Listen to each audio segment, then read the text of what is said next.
तर आजच्या दिवसभरातील तिसरी महत्त्वाची आणि मोठी बातमी मनसेच्या गोटातून सत्याचा मोर्चासाठी मनसेनं जय्यत तयारी सुरू केली आहे। राज ठाकरे निवडणूक आयोगाचा पर्दाफाश करणार आहेत। लावरे तो व्हिडिओ म्हणत राज ठाकरे निवडणूक आयोगाच्या मतचोरीबाबत पोलखोल करणार आहेत। ठाकरे गटानंतर आता मनसेचं सुद्धा प्रेझेंटेशन हे होणार आहे। ईव्हीएम आणि निवडणूक यादीतील घोटाळ्यावर मनसेचं हे प्रेझेंटेशन असेल।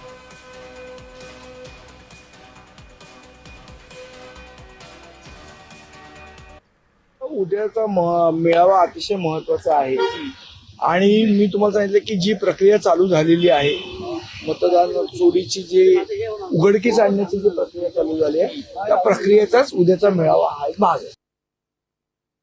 सदावर्तेला एवढंच जर कायद्याचं ज्ञान आहे तर ही मतचोरीच्या बाबतीत जर सर्व विरोधी पक्ष जे बोलतायत त्याच्यावर ते का व्यक्त होत नाहीत का? तर तुम्ही बीजेपीचे पेड नेते आहात, तुम्हाला बीजेपी आणि एकनाथ शिंदे साहेब पेड करतात आणि त्याप्रमाणे तुम्ही ते जसे तुम्हाला मूव करतात, जसं बुद्धिबळाच्या सोंगट्या कशा मूव केल्या जातात तसे त्यांना तुम्हाला ते मूव करतात, तसं तुम्ही मूव होता आणि तुम्ही बोलता। त्यामुळे सदावर्ते ह्या व्यक्तीला एवढं गांभीर्याने घेऊ नका। आम्ही त्यांच्याबद्दल फारसं काही बोलत नाही, कारण ती बोलण्या योग्य देखील व्यक्ती नाहीये।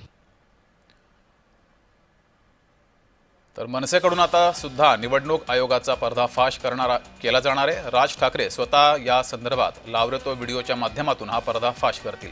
अधिक माहिती घेऊया, आपले प्रतिनिधी महेंद्र जोईल आपल्या सोबत जोडलेत।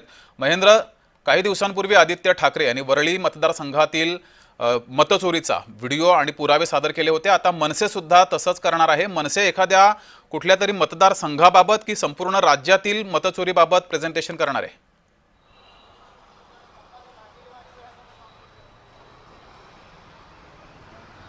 नक्कीच जगदीश, उद्या जे ते मनसे अध्यक्ष राज ठाकरे यांच्या पक्षातर्फे एक बैठक, एक मेळावा घेण्यात येणार आहे आणि या बैठकीला स्वतः राज ठाकरे उपस्थित असणार आहेत। त्याचबरोबर पक्षाचे प्रमुख नेते असणार आहेत आणि पक्षाचे बाकी पदाधिकारी आहेत, जसं पाहायला गेलं तर उपाध्यक्ष, सरचिटणीस, सचिव आणि एकंदरीत सर्व कार्यकर्ते या सगळ्या मेळाव्यात उपस्थित असणार आहेत। या सगळ्या संदर्भात बैठकीत किंवा मेळाव्यात राज ठाकरे हे निवडणूक प्रक्रियेत झालेला जो घोळ आहे त्या संदर्भात काही सादरीकरण करणार आहेत। जसं आपण पाहिलं असेल तर मागे राहुल गांधींनी ही दिल्लीमध्ये प्रेझेंटेशन दिलं होतं, त्यानंतर ठाकरे गटाच्या निर्धार मेळाव्यात आदित्य ठाकरेंनी प्रेझेंटेशन दिलं होतं। तसंच सेम प्रेझेंटेशन जे आहे ते राज ठाकरे हे करणार आहेत आणि त्याचबरोबर राज ठाकरे हे जुना त्यांचा जो फॉर्मॅट आहे लावरे तो व्हिडिओ, हा व्हिडिओ यामार्फत जे आहे ते निवडणूक प्रक्रियेतील जो गोंधळ आहे त्या गोंधळासंदर्भात किंवा ज्या काही निवडणूक प्रक्रियेत असलेल्या त्रुटी आहेत किंवा जे काही दुबार नावं आहेत किंवा काही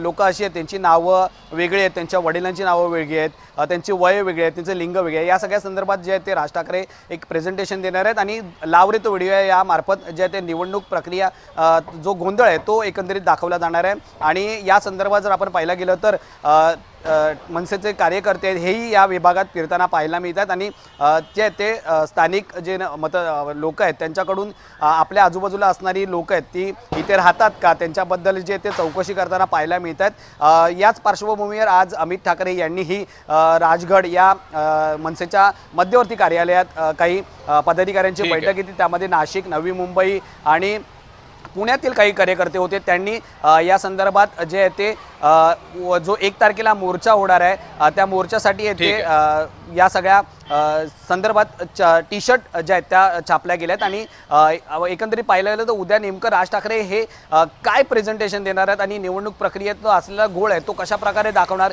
हे पाहणं महत्त्वाचं असणार आहे। धन्यवाद महेंद्र दिलेल्या माहितीबद्दल।